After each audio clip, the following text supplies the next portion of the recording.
Dicen que el vínculo entre gemelas idénticas es el más fuerte del mundo, como si fuéramos una sola alma dividida en dos cuerpos. Pero, ¿qué ocurre cuando ese lazo, en lugar de sostén, se convierte en una cadena que te arrastra al fondo de un abismo?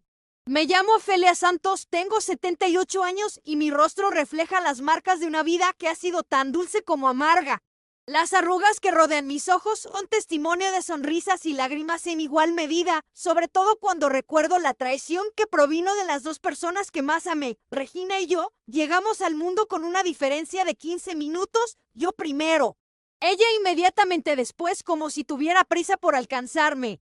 Éramos tan parecidas que nuestra madre nos pintaba las uñas de distintos colores para distinguirnos. Compartíamos el mismo rostro, el mismo cabello castaño rizado e incluso el mismo hoyuelo en la barbilla. No obstante, el tiempo revelaría que por dentro éramos tan diferentes como el día y la noche, como el agua y el aceite, como la verdad y la mentira.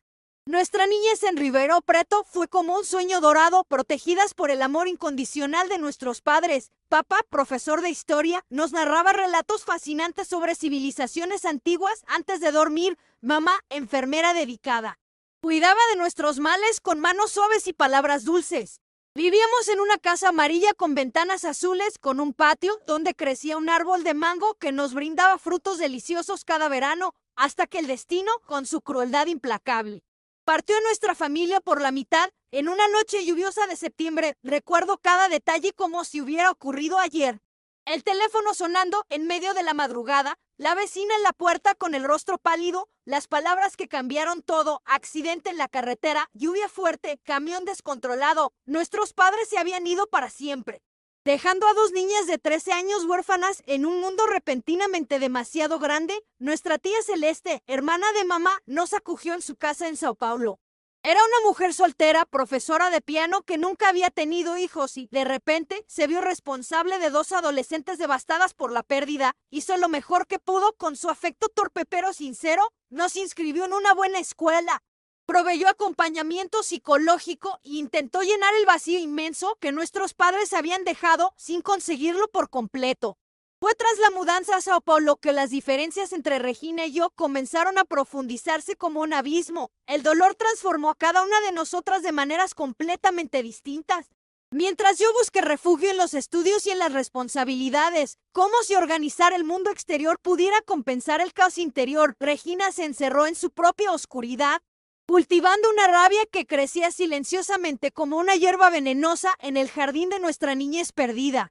Mi hermana se convirtió en una adolescente rebelde, desafiando todas las reglas que tía Celeste establecía. Faltaba a clases, respondía con grosería, pasaba noches fuera sin avisar, por más que yo intentara hablar con ella.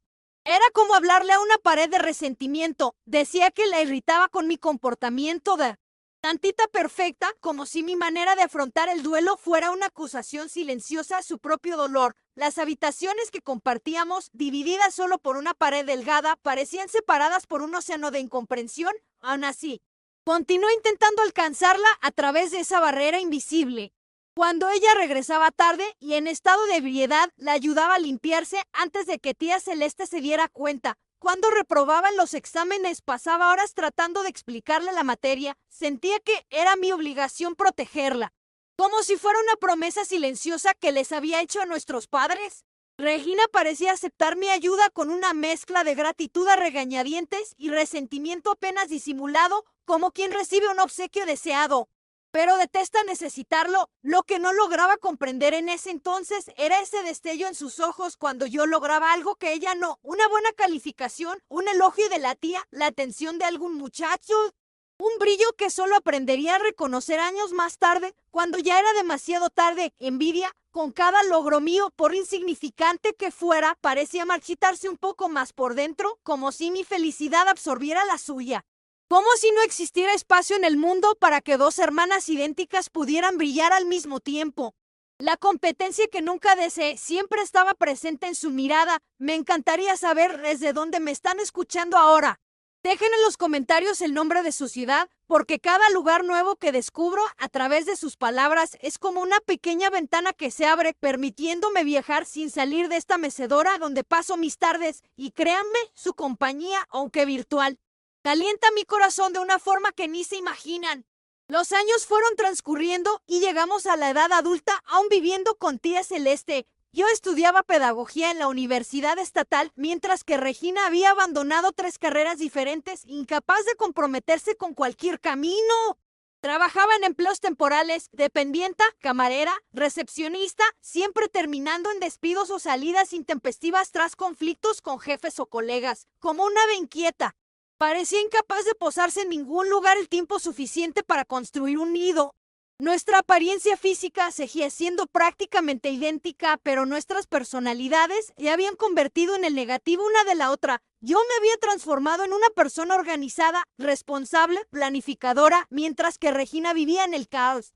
Impulsiva, siempre buscando la siguiente emoción fuerte.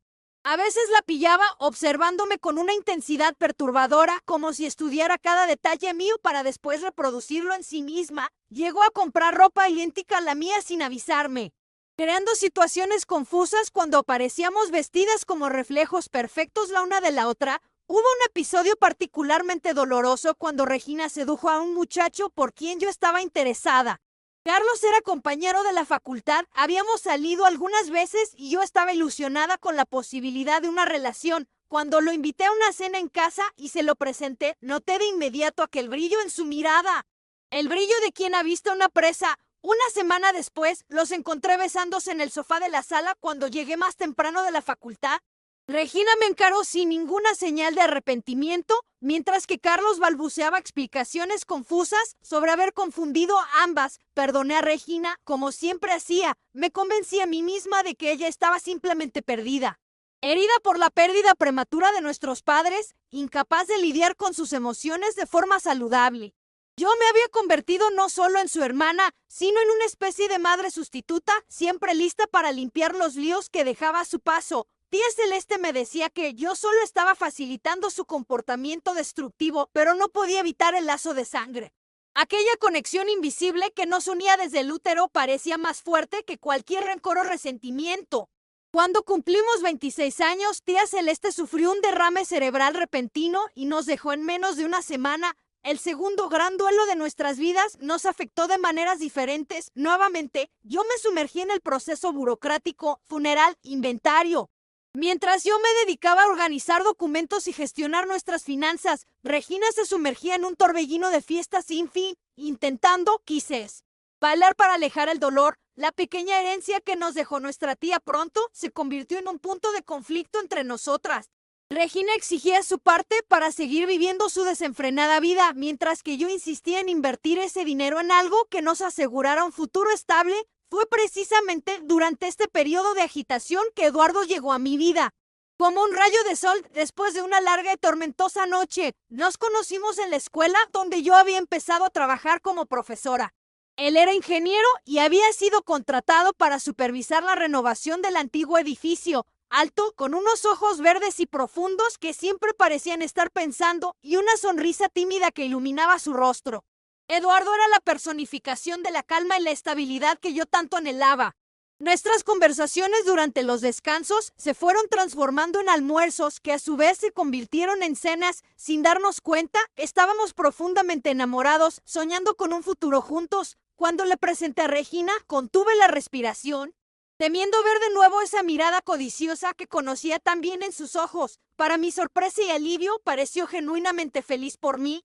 Halagó a Eduardo, diciendo que por fin había encontrado a alguien que estaba a mi altura. Incluso me ayudó con los preparativos de la boda, ofreciendo sugerencias para el vestido y la decoración. Aquella fue la primera vez en años que sentí que mi hermana había regresado, que tal vez podríamos reconstruir la cercanía que habíamos tenido durante nuestra infancia, antes de que la tragedia nos separara emocionalmente. La ceremonia nupcial fue sencilla, pero encantadora, celebrada en una pequeña capilla adornada con lirios blancos, las flores favoritas de nuestra madre. Regina fue mi madrina, luciendo un vestido azul celeste que yo misma había elegido para ella. Durante la celebración, ofreció un brindis emotivo, hablando de cómo siempre había admirado mi fortaleza y determinación, y de cómo Eduardo era el hombre que yo merecía. Sus ojos brillaban con lágrimas que parecían sinceras y me permití creer que por fin había encontrado la paz en su turbulento corazón, que quizás estaba lista para buscar su propia felicidad durante los primeros años de matrimonio. La vida parecía haber encontrado, por fin, su curso. Eduardo y yo compramos un apartamento pequeño pero acogedor, decorado con muebles sencillos que elegimos juntos. Ambos trabajábamos arduamente, yo como maestra y él en una empresa de construcción, y los fines de semana hacíamos planes para el futuro mientras cocinábamos juntos o veíamos películas abrazados en el sofá. Regina nos visitaba para cenar de vez en cuando, siempre trayendo regalos e historias sobre sus nuevos trabajos y romances pasajeros. Parecía existir una tregua silenciosa entre nosotras, un equilibrio frágil pero confortable. Sigue escuchando, porque lo que voy a contarte a continuación cambió por completo el rumbo de mi vida. Es cuando creemos que hemos encontrado nuestro refugio seguro que la tormenta más violenta se gesta en el horizonte. Las decisiones que tomé en los momentos más oscuros definieron no solo mi destino, sino también el de una criatura inocente que no pidió nacer en medio de tanto dolor y desengaño. La vida tiene una extraña forma de ponernos a prueba. Precisamente cuando pensamos que hemos alcanzado la felicidad. Apenas en nuestro tercer año de matrimonio, Eduardo y yo decidimos que era el momento de agrandar nuestra familia. Siempre había soñado con ser madre, con construir el hogar acogedor que perdí tan pronto. Imaginaba una casa llena de risas infantiles, cajas de juguetes esparcidas por la sala, pequeños uniformes escolares para lavar. Eduardo compartía este sueño conmigo, hablando con entusiasmo sobre enseñar a nuestros hijos a montar en bicicleta y construir proyectos de ciencias para la feria escolar. Esta expectativa fortaleció aún más nuestro amor, como si estuviéramos a punto de crear algo más grande que nosotros mismos. Durante los primeros meses, afrontamos la ausencia de embarazo con optimismo.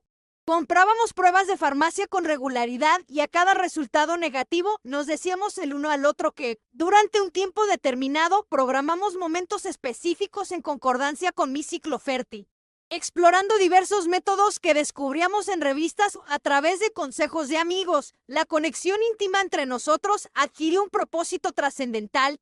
Aunque ocasionalmente la presión de lograr el embarazo generaba instantes de frustración que procurábamos ocultar el uno del otro. Al cumplirse un año de intentos infructuosos, la inquietud comenzó a desplazar el optimismo. Acudimos a un médico especialista, quien solicitó una serie de pruebas para ambos. Las semanas de espera para los resultados fueron agónicas, con temores tácitos flotando entre nosotros como nubes de tormenta. Eduardo se esforzaba por mantener la moral en alto, asegurando que cualquier problema tendría solución, que la medicina moderna obraba maravillas, que encontraríamos una salida sin importar los resultados.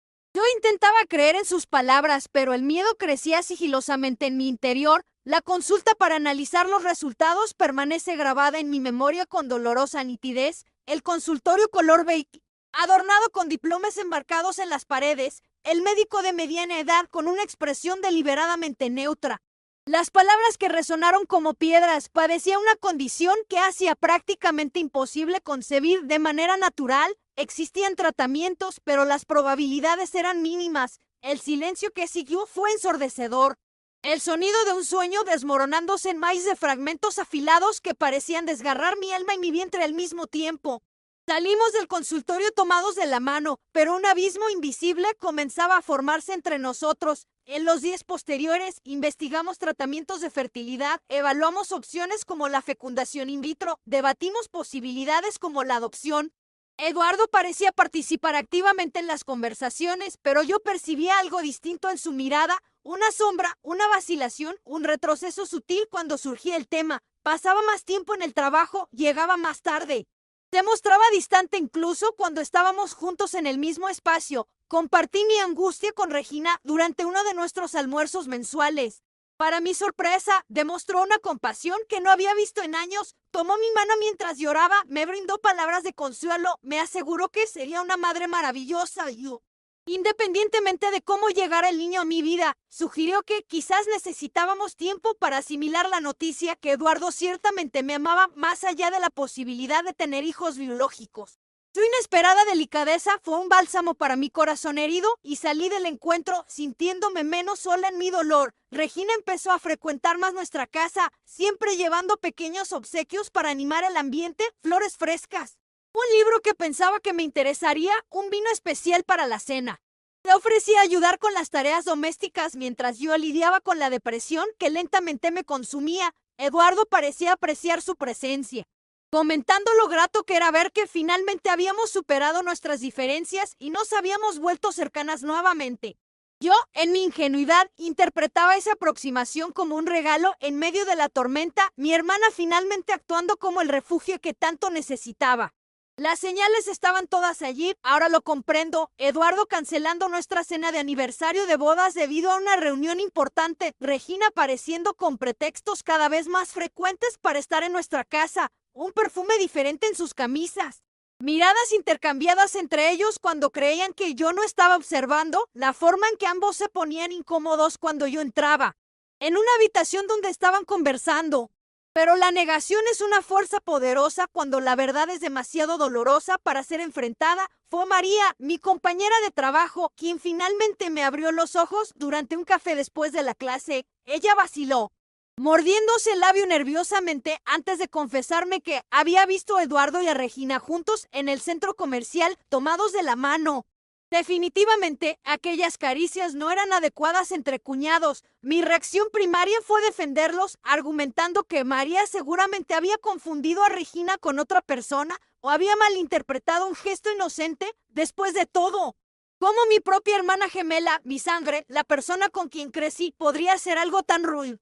¿Cómo el hombre que juró amarme en la salud y en la enfermedad podía traicionarme justo cuando más lo necesitaba? ¿Alguna vez has experimentado esa sensación de que tu mundo se está derrumbando, pero tu cuerpo sigue funcionando en automático?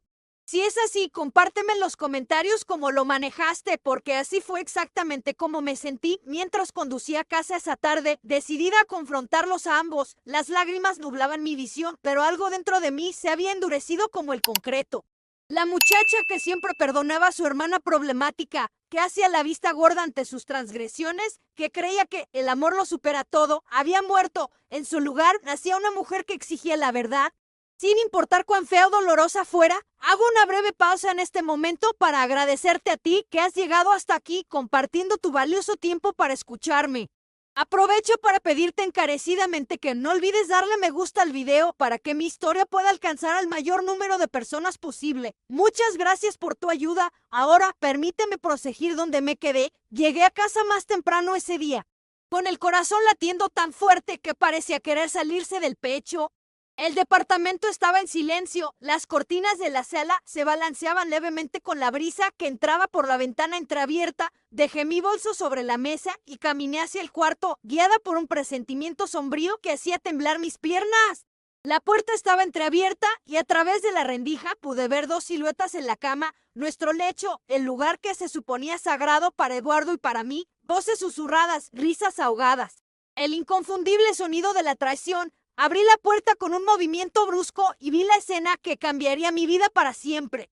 Eduardo y Regina enredados en nuestras sábanas, congelados en expresiones de culpa y sorpresa. Por un instante bizarro, tuve la impresión de estar frente a un espejo distorsionado. Mi propia imagen reflejada en los brazos de mi marido. Sentí el suelo desaparecer bajo mis pies, el aire repentinamente denso, imposible de respirar. Sus bocas se movían formando explicaciones y disculpas que no conseguía escuchar a través del zumbido ensordecedor en mis oídos. Salí de aquel departamento como una sonámbula, caminando sin rumbo fijo por las calles hasta el anochecer. Cuando finalmente regresé, encontré a Eduardo solo, sentado en el sofá con la cabeza entre las manos. Intentó justificar lo injustificable, hablando sobre la soledad que había sentido cuando enfrentamos el diagnóstico de infertilidad, como Regina había estado allí para consolarlo, como una cosa llevó a la otra. Admitió que el asunto ya duraba meses, que ambos habían intentado luchar contra la atracción, pero que algo más fuerte que ellos los había unido. En cada palabra, una puñalada más en mi pecho ya lacerado. Mientras él hablaba, una pregunta resonaba en mi mente. ¿Dónde estaba Regina ahora? ¿Por qué no estaba allí, enfrentando las consecuencias lado a lado con su cómplice? Eduardo vaciló, evitando mi mirada, antes de finalmente revelar que Regina había regresado a su propio departamento.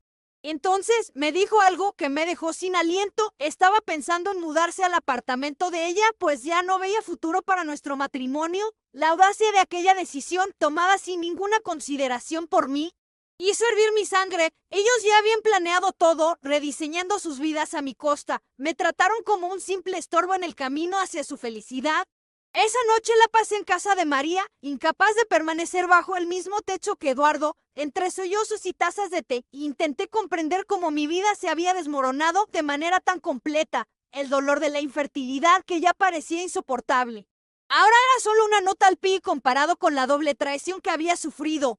Las dos personas que supuestamente debían amarme incondicionalmente habían conspirado contra mí, construyendo su felicidad sobre las ruinas de la mía. Al día siguiente, reuní valor para visitar a Regina en su departamento. Decidida a escuchar de sus propios labios por qué me había hecho esto, el encuentro con mi hermana fue aún más devastador. Regina no mostró un arrepentimiento genuino, solo una especie de incomodidad superficial por haber sido descubierta, con una frialdad que me hizo cuestionar si realmente compartíamos la misma sangre. Afirmó que siempre se había sentido a mi sombra, que yo siempre había sido la hermana perfecta mientras ella cargaba con la etiqueta de problemática. Confesó que desde la adolescencia había deseado en secreto las cosas que yo había logrado y que ahora, finalmente, se había apoderado de la mejor parte de mi vida. Sus palabras revelaban una envidia tan profunda, tan arraigada, que me dejaron momentáneamente sin habla. Cuando finalmente logré recuperar mi voz, le pregunté a Regina cómo podía hacerme esto. Sabiendo de mi dolor por no poder tener hijos, su rostro cambió sutilmente. Una expresión enigmática cruzó sus ojos antes de desviar la mirada. Había algo que no me estaba contando, una pieza del rompecabezas aún oculta. La presioné usando esa conexión inexplicable de gemelas que, a pesar de todo, aún nos permitía sentir cuando la otra escondía algo. Fue entonces cuando soltó la bomba final. El golpe que me dejaría de rodillas. Estaba embarazada. Eduardo esperaba el hijo que yo nunca podría darle. Las semanas siguientes transcurrieron como un borrón de papeles, divorcio, división de bienes y mudanzas. Eduardo se mudó al departamento de Regina, llevándose consigo la mitad de nuestros muebles y todas mis ilusiones sobre nuestro matrimonio. Alquilé un pequeño departamento al otro lado de la ciudad, lo más lejos posible de ellos, y me sumergí en el trabajo como forma de escapar de la realidad. Los amigos en común tomaron partido, la mayoría evitando la incomodidad de posicionarse. Algunos intentaron justificar el comportamiento de Eduardo y Regina, sugiriendo que el corazón no elige a quien amar. Otros ofrecieron apoyo silencioso, ayudando con la mudanza o simplemente escuchándome llorar hasta no tener más lágrimas. Eduardo intentó algunas veces establecer una relación civilizada conmigo, tal vez movido por la culpa o por el deseo de aliviar su conciencia. En uno de esos encuentros confesó que siempre había querido ser padre, que ese deseo era más fuerte de lo que imaginaba y que cuando supo de mi condición, algo había cambiado dentro de él. No lo admitió con todas las letras, pero dejó implícito que el embarazo de Regina había sido un factor decisivo en su elección. Aquella revelación fue como salen heridas abiertas. Había sido descartada no solo como esposa, sino como potencial madre de sus hijos. La noticia del nacimiento de su hija llegó a mí 6 meses después a través de una colega en común, una niña saludable que, irónicamente, se parecía mucho a mí cuando era bebé, la misma forma de rostro, los mismos ojos grandes y curiosos. La llamaron Sofía, nombre que Eduardo y yo habíamos elegido juntos durante nuestras conversaciones esperanzadoras sobre el futuro. Aquella elección parecía una crueldad adicional, un recordatorio de que no solo habían robado mi futuro, sino que también lo habían reescrito. Tras borrar mi participación del pasado, incluso de los sueños que compartimos durante los 2 años siguientes, me mantuve distante de Eduardo y Regina. Me sumergí de lleno en mi trabajo en la escuela, aceptando proyectos adicionales y clases particulares para ocupar el vacío de las noches y los fines de semana. Me mudé a un pequeño departamento en otro vecindario, buscando dejar atrás cualquier recuerdo de esa vida que se había hecho añicos. Pinté las paredes con colores vibrantes, compré plantas para cuidarlas, tratando de crear un espacio que fuera completamente mío, intacto por los recuerdos de la traición sufrida. Recibía noticias de ellos a través de conocidos en común que no entendían cuánto me dolían esas informaciones. Supe que habían rentado una casa más grande, que Eduardo había ascendido en la constructora, que Regina ahora trabajaba como secretaria en una clínica médica, finalmente estable en un empleo. Cada pequeña actualización era como echar sal en una herida que se negaba a cicatrizar por completo. La imagen mental de ellos construyendo una vida dichosa con el fruto de la traición me atormentaba en las noches de insomnio. Estaba corrigiendo exámenes una tarde de domingo cuando sonó el teléfono. Era una voz masculina, seria y formal. Un policía solicitó que confirmara mi identidad y mi parentesco con Regina Santos. Mi corazón se aceleró al instante, reconociendo el tono que antecedía noticias devastadoras. Hubo un accidente en la carretera. Un coche había perdido el control en una curva y chocado contra un camión. Eduardo y Regina estaban en el vehículo. Ninguno de los dos sobrevivió al impacto. La noticia me golpeó como un puñetazo en el estómago, dejándome sin aliento. La misma muerte que se había llevado a mis padres, ahora se había llevado a mi hermana gemela y a mi exmarido tras el impacto inicial. Una pregunta apremiante se formó en mi mente. ¿Y Sofía? El policía explicó que la niña no estaba en el coche. Se había quedado con una niñera mientras sus padres salían a celebrar su aniversario de bodas. Ella ahora estaba temporalmente bajo el cuidado del consejo tutelar hasta que la situación de la custodia se resolviera. La cruel ironía no se me escapó. La misma tragedia que me había dejado huérfana a los 13 años ahora se repetía, llevándose a los padres de una niña inocente de solo 2 años. Los días siguientes transcurrieron en una vorágine de emociones contradictorias. Asistí al funeral como una extraña, observando desde lejos mientras compañeros de trabajo de Eduardo y algunas amigas de Regina mostraban su pesar. No derramé ni una lágrima, no por falta de sentimiento, sino porque estaba demasiado entumecida para procesar aquella nueva realidad. Algunas personas me miraban con curiosidad, probablemente preguntándose qué hacía allí la exesposa traicionada. Otros evitaban mi mirada, tal vez temiendo ver satisfacción donde había solo confusión y un vacío inexplicable. Una semana después del entierro, recibí la visita de una trabajadora social. Sofía no tenía otros parientes cercanos. Los padres de Eduardo habían fallecido años antes y con la muerte de Regina. Yo era la única familia de sangre que le quedaba. La mujer explicó amablemente que, en caso de que yo no asumiera la custodia, la niña probablemente entraría al sistema de adopción. Mientras ella hablaba, una fotografía de Sofía sobre la mesa me miraba fijamente. Ojos grandes y curiosos, cabello oscuro y rizado. El mismo hoyuelo en la barbilla que Regina y yo compartíamos. La imagen de la niña despertó algo latente en mi interior. Pedí tiempo para pensarlo, aunque en el fondo ya sabía cuál sería mi decisión. Durante 3 días caminé por la ciudad sin rumbo, debatiéndome con interrogantes que no tenían respuestas sencillas. ¿Sería capaz de querer a la hija de la traición? ¿Conseguiría mirar aquella carita todos los días sin ver el reflejo del dolor?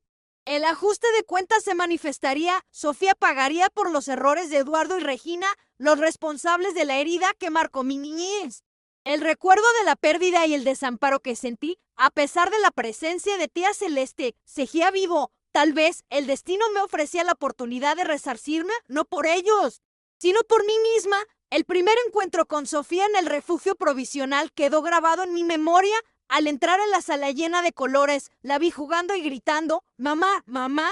La asistente social intentó explicarle que yo no era Regina, pero Sofía se aferró a mi pierna con fuerza, inundada de confusión y esperanza. ¿Cómo explicarle a una niña de 2 años que yo no era su madre, sino alguien con un rostro similar? Me agaché a su altura, con las manos temblorosas, sin saber cómo abordar aquella confusión que reflejaba la rareza de la situación.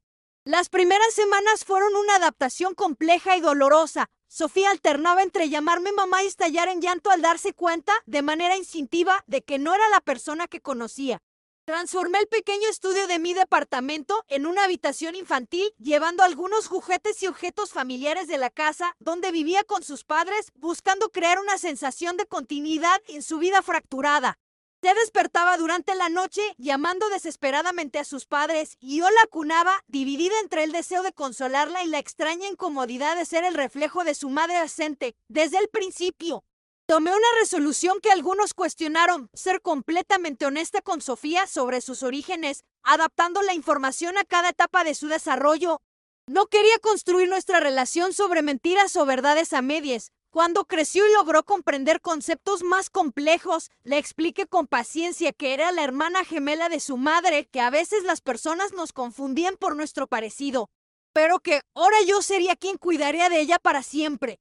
Le mostraba fotografías, contaba historias amables, preservando la imagen positiva de sus padres.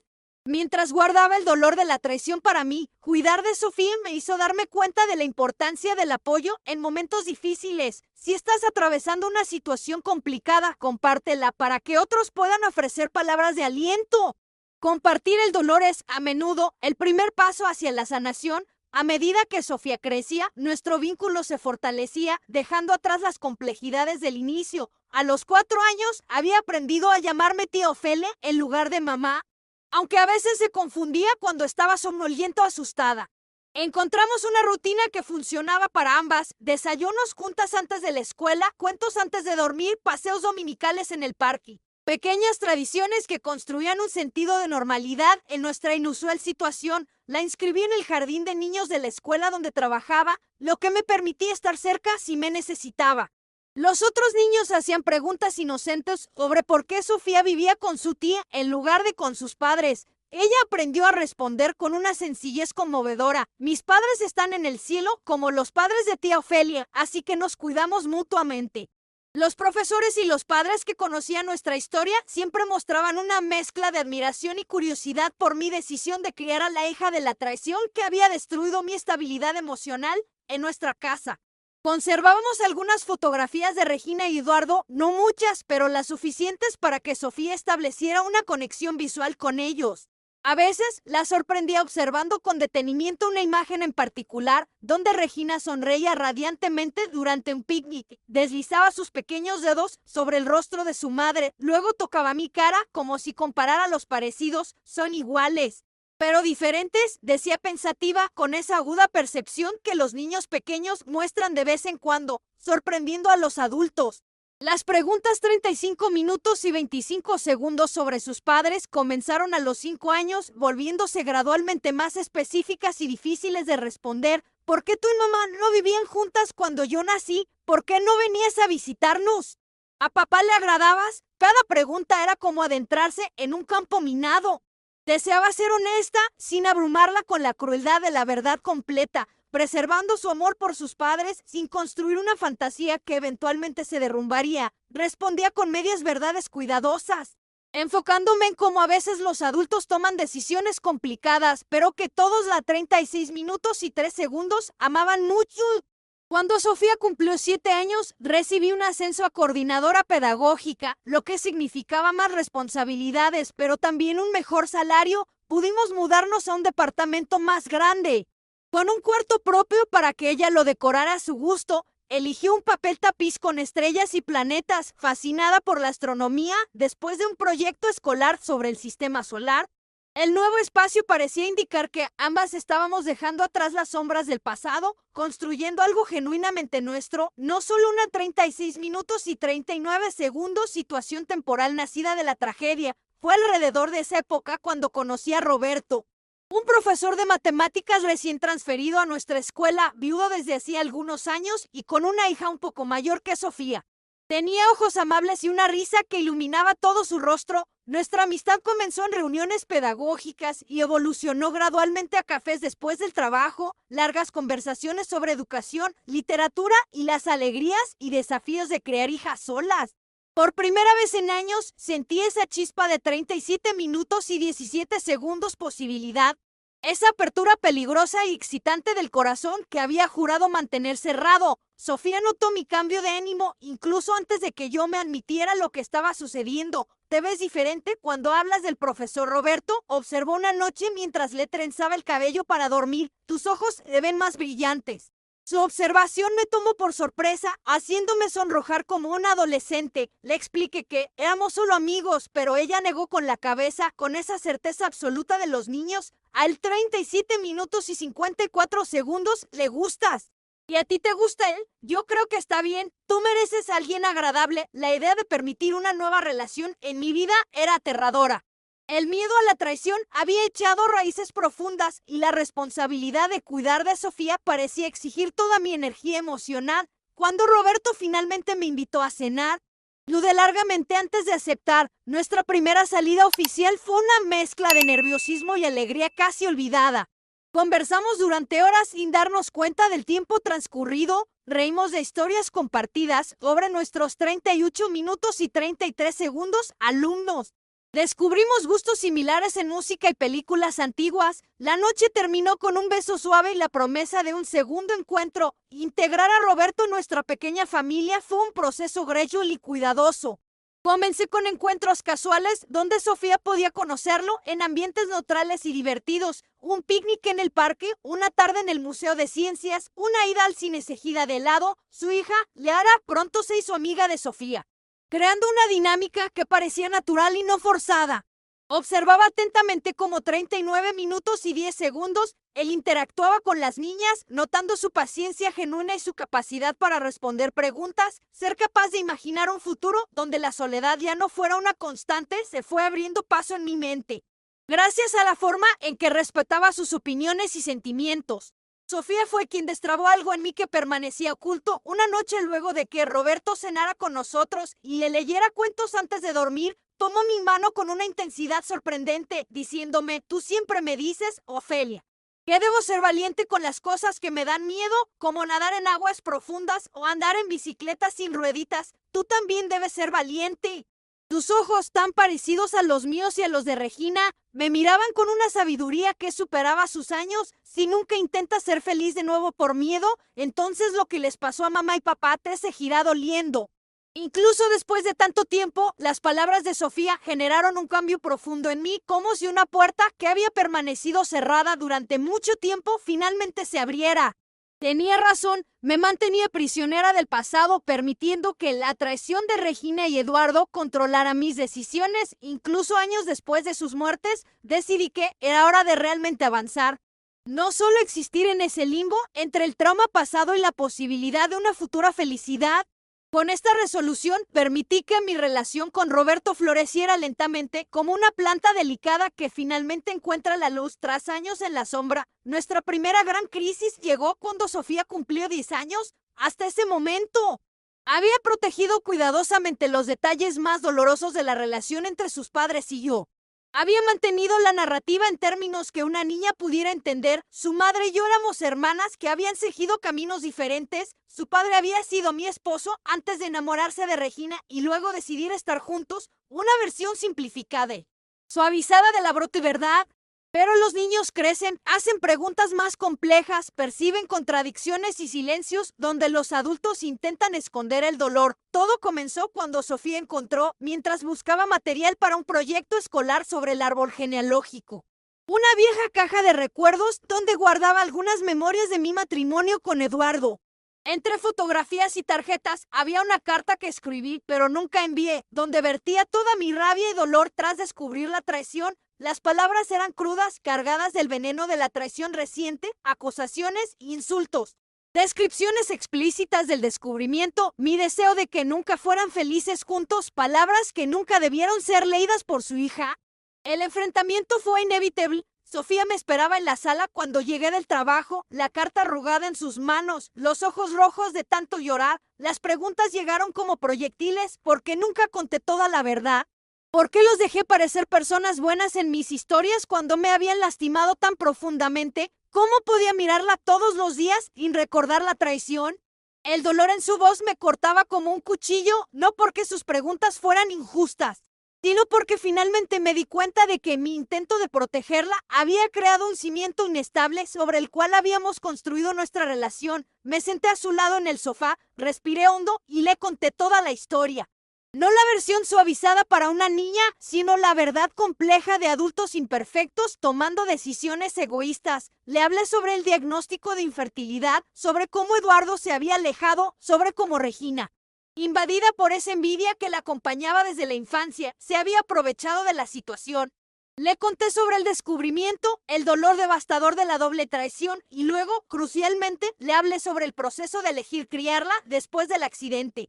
De cómo esa decisión había sido la más importante y transformadora de mi vida. Sofía pasó días procesando aquella información, entre instantes de ira contenida en los que apenas podía sostenerme la mirada y periodos de extrema fragilidad cuando me abrazaba llorando como en su infancia. Roberto fue esencial durante esa etapa complicada. Nos brindó, tanto a ella como a mí, un espacio seguro para manifestar emociones complejas, actuando como un mediador imparcial cuando los sentimientos se desbordaban y no podíamos gestionarlos solas. Su presencia constante se convirtió en un apoyo para nuestra pequeña familia, permitiéndonos navegar aguas turbulentas. El momento decisivo ocurrió cuando Sofía expresó su deseo de visitar el cementerio donde sus padres estaban sepultados. Nunca habíamos ido juntas, Yo evitaba ese lugar por motivos evidentes y nunca había sugerido que ella necesitara ese tipo de conexión con ellos. Su petición me tomó por sorpresa, pero comprendí de inmediato su relevancia simbólica. El domingo siguiente compramos flores y fuimos. Observé desde la distancia cómo se arrodillaba frente a las tumbas, conversando en voz baja con los padres que apenas recordaba. Cuando terminó, sus ojos reflejaban serenidad, como si una tormenta interna finalmente hubiera cesado. De regreso a casa, Sofía rompió el silencio, pensativa. Creo que ahora entiendo por qué no me contaste todo desde el principio.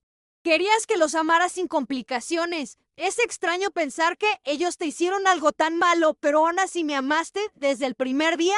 Eso significa que eres realmente fuerte, Ofelia. Sus palabras, tan sencillas y directas, derribaron las últimas barreras que mantenía alrededor de mi corazón. Comprendí que, en su sabiduría infantil, había entendido el quid de la cuestión mejor de lo que muchos adultos podrían haberlo hecho. Nuestra relación se transformó después de esa conversación difícil, no para mal, sino hacia algo más auténtico. Sofía comenzó a preguntarme acerca de Regina, cosas que nunca antes había preguntado, queriendo conocer a su madre más allá de la traición, como una persona completa, con virtudes y defectos. Compartí anécdotas de nuestra niñez, de los juegos que inventábamos, incluso algunos momentos felices de la adultez. Estas conversaciones sinceras le permitieron construir una imagen más real y compleja de sus padres, ni santos ni villanos, simplemente seres humanos imperfectos que tomaron decisiones cuestionables mientras intentaban hallar la felicidad. Cuando Sofía cumplió 13 años, la misma edad que yo tenía cuando perdí a mis padres, Roberto me propuso matrimonio. Decidimos que Sofía debía ser la primera en saberlo, antes incluso de compartir la noticia con amigos o compañeros de trabajo. Su reacción fue de pura alegría, abrazándonos con entusiasmo y comenzando de inmediato a planificar detalles de la ceremonia. Esa noche, mientras se acurrucaba en la cama, tomó mi mano como cuando era pequeña y me dijo algo que atesoraré para siempre. ¿Te mereces ser feliz, Ofelia? El matrimonio con Roberto fue una celebración íntima y significativa. Optamos por una ceremonia pequeña en el jardín botánico de la ciudad, solo con amigos cercanos y familiares. Sofía y Lara, la hija de Roberto, fueron nuestras damas de honor, luciendo vestidos azules que eligieron juntas. Durante los votos, incluí un agradecimiento especial a Sofía, reconociendo cómo su presencia en mi vida me había enseñado sobre el perdón y los nuevos comienzos. Vi lágrimas en sus ojos mientras me observaba iniciar este nuevo capítulo. Su sonrisa radiante reflejaba una mezcla de cariño y esperanza. La vida, con sus vueltas inesperadas, nos había brindado una nueva oportunidad para construir un futuro juntos, lleno de amor y comprensión. Una auténtica dicha y un genuino orgullo marcaron nuestra nueva configuración familiar, la cual, como todo cambio significativo, requirió ciertos ajustes. Optamos por vender ambos departamentos para adquirir una casa espaciosa con un patio amplio, donde cada una de las chicas dispondría de su propio espacio personal. Lara, 4 años mayor que Sofía, se transformó en la hermana que mi sobrina nunca tuvo. A pesar de sus diferencias de edad y personalidad, Laura era más reservada y dedicada al estudio, mientras que Sofía era más extrovertida y con inclinaciones artísticas. Desarrollaron un lazo sorprendentemente sólido. Observar cómo construían su propia relación fraterna, desprovista de la competencia que había caracterizado mi vínculo con Regina, me brindaba una especie de sanación que no sabría cómo describir con precisión. La adolescencia de Sofía trajo consigo nuevos desafíos. Alrededor de los 15 años, atravesó una etapa de intenso cuestionamiento acerca de su identidad. Se preguntaba si era solamente una Santos, una Olivera o ambas. ¿Quién sería si sus padres aún estuvieran con vida? ¿Si se parecía más a su padre o a su madre? Estas interrogantes resonaban en el vacío que había dejado su ausencia, su parecido físico con Regina, y por consiguiente conmigo. Intensificaba esta confusión. A veces me observaba detenidamente, como si intentara discernir cuáles características eran mías y cuáles pertenecían a su madre. Cuando Sofía cumplió 16 años, tomó una determinación que inicialmente me inquietó. Deseaba modificar su apellido, dejando de lado Olivera, el de Eduardo, para adoptar Santos, el de Regina. Temía que esto representara un rechazo a la memoria de su padre, quizás influenciada por las revelaciones sobre su infidelidad. Sin embargo, al explicar sus motivos, comprendí que era una elección reflexiva y madura. Quiero honrar a la familia que me ha criado. Tía Ofelia, me dijo, no estoy rechazando a mi padre, sino reconociendo que los Santos son quienes realmente me han formado. Has sido tú quien ha estado presente en cada instante importante de mi vida. La etapa universitaria fue un torbellino de emociones. Sofía eligió estudiar psicología. Inspirada por las complejidades familiares que había experimentado y por su deseo de ayudar a otros a superar pérdidas y traumas, la ayudé a instalarse en el dormitorio de la Universidad Estatal, ubicada a 2 horas de nuestra casa. Mientras ordenábamos sus pertenencias en la pequeña habitación compartida, me embargó la aguda conciencia de que una fase crucial de nuestro camino juntas estaba llegando a su fin. Esa noche, de regreso en el auto, en el estacionamiento del campus, me permití llorar. No era un llanto de tristeza, sino una mezcla compleja de orgullo, satisfacción y nostalgia anticipada. Sofía floreció en la universidad. Sus llamadas semanales rebosaban entusiasmo sobre sus clases, sus nuevos amigos y sus proyectos de investigación. Durante un fin de semana largo, en su 2º año, trajo a casa a un joven llamado Antonio, un estudiante de arquitectura de mirada amable y sonrisa tímida. Observé discretamente cómo interactuaban, notando el respeto mutuo y el lenguaje no verbal de afecto genuino. Más tarde, mientras estábamos solas lavando los platos de la cena, me preguntó mi opinión. Le respondí con sinceridad que lo que realmente importaba era cómo él la trataba y si la relación la fortalecía en lugar de disminuirla. Fue durante su 3er año de universidad cuando Sofía decidió comenzar terapia para explorar más a fondo sus interrogantes sobre el abandono, su identidad y la relación complicada de sus padres. Las sesiones desencadenaron preguntas más específicas sobre Regina y Eduardo que me planteaba durante los fines de semana en casa. ¿Cómo era su voz? ¿Le gustaba la música? ¿Cuáles eran sus sueños antes de conocerse? Me percaté de que, a pesar de todo mi esfuerzo por ser honesta a lo largo de los años, inconscientemente había evitado humanizar por completo a Regina y Eduardo en mis relatos como una forma de autoprotección.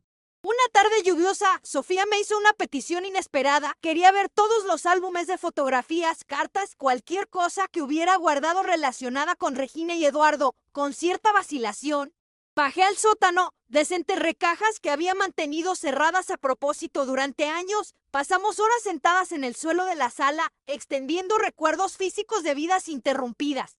Para mi sorpresa, no sentí el dolor agudo que esperaba, solo una melancolía suave por el tiempo perdido en lecciones irreversibles. Sofía absorbía cada imagen, cada carta, creando conexiones palpables con padres que conocía principalmente a través de mis narraciones filtradas. Entre los objetos guardados, Sofía encontró un diario de Regina del periodo de su embarazo. Dudé en entregárselo, temiendo lo que pudiera contener tal vez más evidencia de traición, quizás palabras crueles sobre mí, pero reconocí que no era mi derecho censurar la voz de su madre, por más dolorosa que pudiera ser. Durante días, Sofía leyó el diario en privacidad, compartiendo solo fragmentos conmigo. Fue a través de esas páginas que descubrió algo que nunca supo. Regina había expresado remordimiento, escribiendo sobre pesadillas recurrentes, cuestionamientos sobre sus decisiones y especialmente temor de no merecer la felicidad que había usurpado. Aquellas revelaciones hicieron aún más compleja nuestra comprensión de aquella mujer que había sido, simultáneamente, mi gemela traidora y la madre de Sofía. Sabía que esta travesía de autodescubrimiento de Sofía era necesaria, pero a veces me inquietaba si no terminaría idealizando a los padres que nunca conoció realmente, o peor, si se distanciaría emocionalmente de mí al sumergirse en las posibilidades de cómo su vida podría haber sido diferente. En un momento de vulnerabilidad compartí esos temores con Roberto. Él me abrazó y dijo algo que tranquilizó mi corazón ansioso. Hija, tú le has dado raíces tan profundas que ella puede explorar cualquier viento sin extraviarse. Sofía no está buscando reemplazarte. Simplemente está intentando integrar todas las facetas de quién es. Eso no disminuye en nada lo que significas para ella. La graduación de Sofía fue uno de los días más orgullosos de mi vida. Recibió su título en psicología con honores. Su nombre resonó por todo el auditorio mientras caminaba por el escenario con la seguridad que siempre le admiré. Roberto me apretó la mano cuando las lágrimas comenzaron a deslizarse por mi rostro. Lágrimas de alegría pura, pero también de una emoción más intrincada y agridulce. Era imposible no pensar en Regina en ese momento, en cómo ella nunca vería a su hija convertirse en esa mujer extraordinaria, en cómo el destino había conspirado para que yo presenciara aquel momento en su lugar. Después de la ceremonia, entre abrazos y fotografías, Sofía me llevó a un rincón tranquilo del campus. En sus manos tenía un pequeño paquete que me ofreció con ojos brillantes. Dentro de la caja encontré un delicado collar con dos dijes entrelazados, uno con la forma de una media luna, el otro con la forma de una estrella. Su explicación me conmovió profundamente. La luna representaba a Regina, quien le había dado la vida, y la estrella me simbolizaba a mí, quien le había mostrado cómo vivirla. Aquel regalo representaba algo que habíamos batallado para construir durante años, la integración saludable de todas las partes de su historia. Y matrimonio de Sofía y Antonio se celebró 3 años después, cuando ambos habían completado sus maestrías y estaban bien encaminados en sus carreras. La ceremonia tuvo lugar en el mismo jardín botánico donde Roberto y yo nos casamos, creando una hermosa continuidad. La petición especial de Sofía me sorprendió y me emocionó. Quería que yo caminara con ella hacia el altar. No era tradicional, admitido, pero tenía todo el sentido para ella. Sus palabras sobre cómo yo la había moldeado y le había enseñado sobre el amor verdadero, el compromiso y el perdón fueron la confirmación más profunda de que nuestra travesía, por más inusual que fuese, había llegado a un punto de belleza y plenitud. La adaptación a una casa más silenciosa después de él, la unión matrimonial de Sofía marcó una etapa crucial. Roberto y yo, cercanos al retiro laboral, nos vimos en la necesidad de reimaginar nuestra vida diaria. Descubrimos nuevos pasatiempos para disfrutar juntos, como clases de baile y viajes cortos a ciudades históricas que siempre habíamos deseado explorar, además de participar como voluntarios en un proyecto de alfabetización para adultos. Laura, convertida en profesora universitaria en otro estado, nos visitaba con frecuencia, compartiendo relatos de sus investigaciones y vivencias. Nuestra familia se había transformado, expandido y reconfigurado, pero permanecía unida por lazos que trascendían la sangre y la obligación. La noticia del primer embarazo de Sofía llegó en una mañana primaveral. Su voz al teléfono irradiaba entusiasmo al compartir los resultados del test y los planes iniciales para la habitación del bebé. Al finalizar la llamada, permanecí sentada durante un largo rato, asimilando el profundo significado de aquel instante. Yo, que nunca tuve la fortuna de concebir hijos biológicos, experimentaría la dicha de ser abuela a través de la hija que el destino colocó en mi camino de una manera tan inesperada. La vida había encontrado la forma de brindarme aquella alegría a través del sendero más insospechado y sinuoso. Los meses de gestación estuvieron llenos de preparativos afectuosos, tejimantas y escarpines con la misma dedicación que mi propia madre había demostrado cuando Regina y yo éramos esperadas. Sofía y Antonio decidieron no conocer el sexo del bebé antes del nacimiento, prefiriendo la sorpresa. Durante ese tiempo, noté como Sofía, en ocasiones, se ensimismaba tocando su vientre abultado con una expresión distante. Una tarde, mientras organizábamos el ajuar, expresó sus pensamientos sobre cómo sería si Regina estuviera presente para presenciar aquel momento. La abracé en silencio, comprendiendo a la perfección aquella añoranza por lo que nunca llegó a ser. Regina Elena nació en una madrugada lluviosa de octubre, una niña saludable de ojos oscuros y abundante cabello. Cuando Sofía colocó a su hija en mis brazos por primera vez, experimenté una emoción tan intensa que parecía imposible contenerla dentro del pecho. Al observar aquel rostro perfecto, vi rasgos de todos nosotros allí. La forma de los ojos, similar a la de Eduardo. La nariz pequeña y respingona que Regina y yo compartíamos, e incluso algo de la sonrisa de Antonio. Era como si el tiempo se hubiera plegado sobre sí mismo, ofreciendo continuidad donde antes solo existía ruptura. La elección del nombre fue deliberada y significativa. Sofía deseaba honrar a su madre biológica, a la vez que celebraba el futuro. Durante los primeros meses, mientras la ayudaba a adaptarse a la maternidad, Sofía me observaba con frecuencia interactuando con el bebé, como si estudiara atentamente mis gestos y palabras. Cierta tarde, mientras arrullaba a la pequeña Regina para que se durmiera, Sofía compartió una reflexión profunda sobre finalmente comprender la magnitud de lo que yo había hecho por ella. Habló sobre el amor necesario para criar a una niña que no provino del propio cuerpo, pero que se torna completamente suya en todas las formas que realmente importan. Sofía comenzó a registrar nuestra historia familiar en un diario personal. Deseaba documentar nuestro recorrido en común, creyendo que un día sería importante para que su hija comprendiera completamente las raíces complejas de su familia. Los domingos por la tarde nos sentábamos juntas mientras ella grababa nuestras conversaciones, formulando preguntas sobre detalles que ya había escuchado decenas de veces, pero que ahora deseaba preservar con precisión. Su objetivo era crear un registro para que la pequeña Regina conociera todas las partes de su historia, Entendiendo que las familias se construyen de muchas formas diferentes y que el cariño sincero a veces proviene de los lugares más inesperados, en uno de esos encuentros de recuerdos, Sofía me hizo una pregunta profunda sobre arrepentimientos.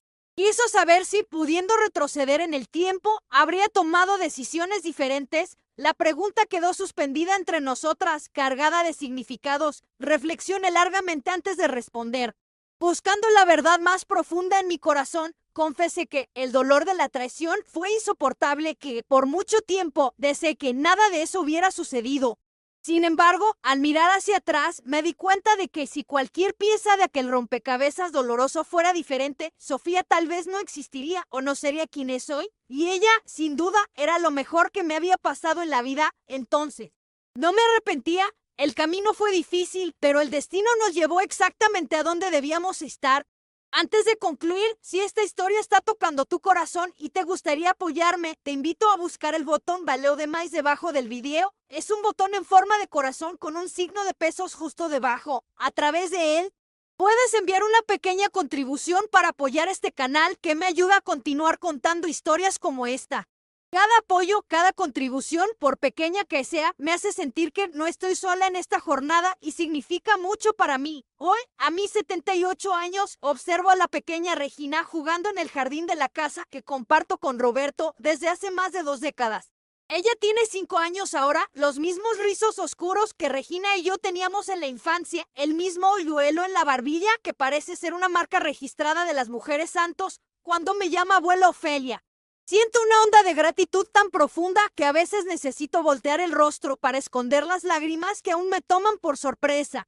El destino tiene caminos misteriosos de completar círculos que jamás imaginaríamos posibles. Sofía y Antonio viven a solo 20 minutos de aquí, lo suficientemente cerca para visitas frecuentes, pero lo bastante distantes para mantener su independencia. Ella se convirtió en una psicóloga respetada, especializada en terapia familiar, ayudando a otras personas a navegar por los complicados laberintos de relaciones rotas y reconstruidas. Frecuentemente dice que su propia historia familiar inspiró su elección profesional, que las heridas cicatrizadas se transformaron en instrumentos de cura para otros. Esto me llena de un orgullo que va más allá de cualquier mérito que yo pueda reclamar. Los recuerdos de Regina y Eduardo aún forman parte de nuestras vidas, pero de forma diferente ahora. Ya no son fantasmas dolorosos que asombran los rincones oscuros de mi mente, sino personas reales, complejas, con fallas y virtudes, como todos nosotros.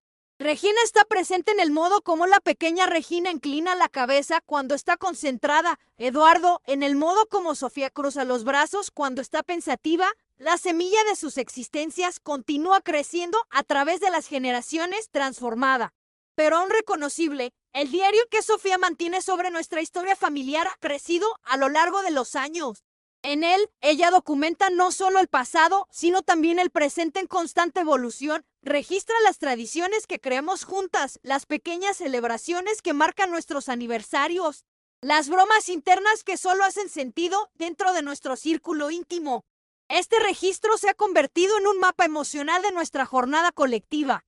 Una brújula que orienta a la pequeña Regina mientras ella comienza a formular sus propias preguntas sobre quiénes somos y de dónde venimos. Roberto ha sido mi compañero fiel a través de todas las fases de esta jornada.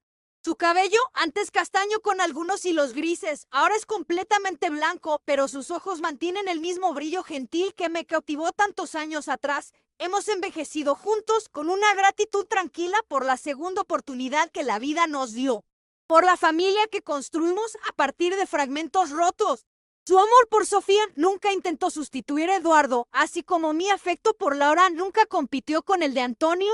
Al observar un mosaico de fotografías antiguas en el estudio, una corriente de recuerdos me inundó, llevándome a reflexionar sobre la memoria de mi madre, cuya ausencia nos enseñó a expandir nuestros corazones. Estas imágenes no eran meras representaciones visuales, eran fragmentos de vidas entrelazadas, un nuevo tipo de familia que desafió las convenciones.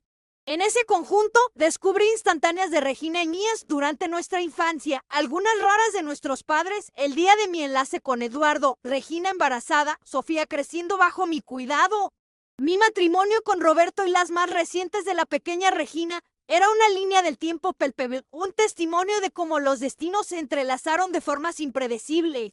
Pérdidas devastadoras como la traición de mi hermana gemela y mi esposo dieron paso a conexiones profundas que nunca hubieran florecido de otra manera. Con frecuencia me preguntan cómo superé la traición y abracé a Sofía, la hija de ambos. Con un amor genuino, la respuesta es compleja, no se puede resumir en frases hechas sobre perdón o superación. Fue un proceso gradual, marcado por recaídas y avances, noches de lágrimas, seguidas de mañanas de renovada resolución. Sofía nunca fue un símbolo de traición para mí. Desde el primer instante, la vi como un ser inocente merecedor de amor incondicional. Una oportunidad para reconstruir lo que se había roto. El verdadero perdón fue una travesía de décadas, no un momento de epifanía. Perdoné a Regina no cuando lo declaré, sino cuando pude hablar de ella con Sofía con honestidad y compasión, reconociendo que mi hermana también era una persona herida, buscando plenitud de maneras equivocadas. Perdoné a Eduardo no con palabras, sino cuando el temor a ser traicionada dejó de dictar mis decisiones sobre intimidad y confianza. Y quizás lo más crucial, me perdoné a mí misma por todas las veces que estuve al borde de rendirme, dudando de mi capacidad para hacer lo que Sofía necesitaba. Este es el legado que anheló dejar a Sofía en la pequeña Regina, no una historia perfecta, exenta de errores o arrepentimientos, sino un testimonio de cómo elegimos responder a las heridas que la vida nos inflige inevitablemente. Es la historia de cómo transformamos cicatrices en marcas de supervivencia, de cómo el amor, elegido conscientemente cada día, a pesar del dolor, tiene el poder de redefinir el significado de la familia. El lazo de sangre importa, pero las decisiones que tomamos tienen una importancia infinita. Con el paso de los años, he encontrado una serenidad que nunca creí posible en los días oscuros tras la traición. No se trata de la ausencia de recuerdos dolorosos, sino de su integración en una narrativa más amplia que, finalmente, adquiere sentido. Regina y Eduardo ya no están aquí, pero no han sido borrados. Sofía lleva partes de ellos, al igual que la pequeña Regina y yo. Como hermana gemela, ex esposa y tía convertida en madre, también llevo sus historias entrelazadas con la mía. Este es el misterio más profundo de la vida, cómo las personas que más nos han lastimado pueden, indirectamente, conducirnos a las mayores bendiciones.